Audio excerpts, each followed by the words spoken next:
We have heard little from Donald Trump since his decisive win last Tuesday. So what actually is happening behind the scenes at Mar-a-Lago as the president-elect and his team plan to wield their power in the second term? And who better to give us some fresh insight in Trump's mindset than New York Times senior political correspondent and CNN analyst Maggie Haberman. Maggie, thanks so much for joining me this morning. You and your colleagues wrote that Trump's doing what he tends to do. He calls around to friends and associates, asks them who he thinks they should pick for his administration. So what are you hearing, Maggie, about what Trump's most interested in and what he's focused on as he's looking to fill out his cabinet?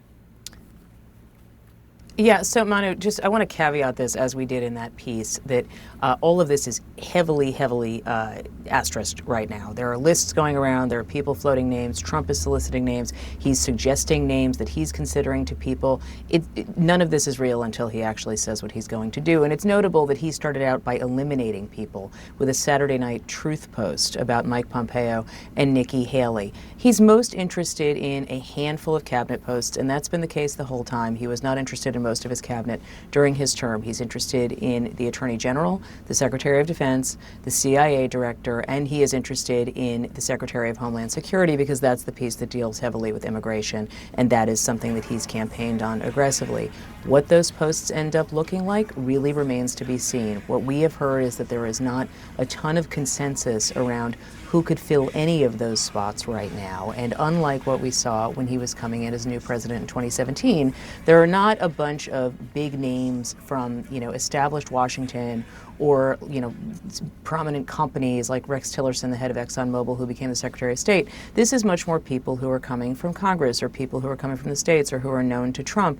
And we'll see what that ends up looking like. They're aware that they have a Senate majority now that makes it easier to get a bunch of people confirmed, but it's still, there's the possibility of losing a bunch of Republican votes if Trump nominates controversial people. Obviously, you mentioned Attorney General. That clearly is going to be a key thing that he's considering here. One, who do you have who do you think is actually his front runner? Do we know who his front runner could be? And two, he talks so much about retaliation against his political enemies on the campaign trail. Is that a real consideration as he weighs his Attorney General pick?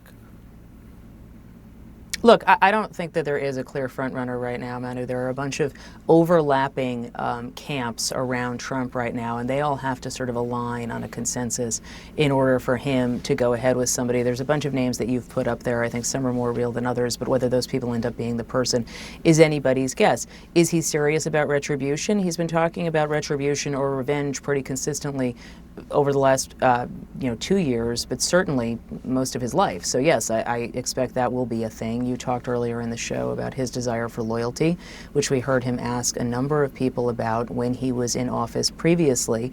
That will be the case this time. The constraints on him in terms of what he needs for loyalty, Manu, are a little different because the Supreme Court ruling about presidential immunity for official acts gives him a lot more latitude to do things that people would have stopped him from doing the last time he was president. But he still wants somebody who is going to be basically an extension of him, which Jeff Sessions was just not. Jeff Sessions honored the post-Watergate norm of judicial Justice Department independence.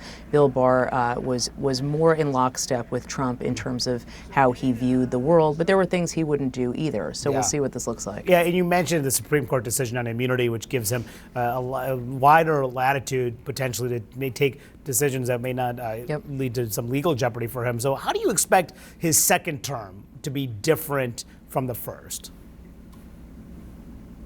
Look, it's so speculative that because we're dealing with a person who is serving one term, who has, again, complete control over, or one-party control over Congress and the Senate and the White House. And that's what he went in with last time, but not a whole lot got done because of various things. I think you were going to see him try to get a bunch of things done, particularly on the personnel side, in the first 6 months. I do think he will impose tariffs, although of what size we don't know.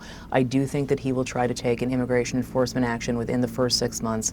I think he will try to get most of what he wants to do done in the first 6 months. I know there is this theory that he's just bluffing or he's using language or he's going to, he's negotiating, and sometimes that's true. One of the things that tends to be a bulwark against what he wants to do is press coverage.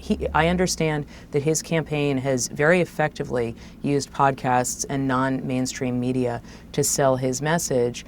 Trump is still, he is an almost 80-year-old man who does care about legacy media and headlines he sees and cable coverage he sees. We'll see how he reacts to it as he goes in, because that's what happened last time. We shall see how much different it is. Maggie Haberman, thank you so much for sharing, of course, your expertise. We really appreciate it this morning.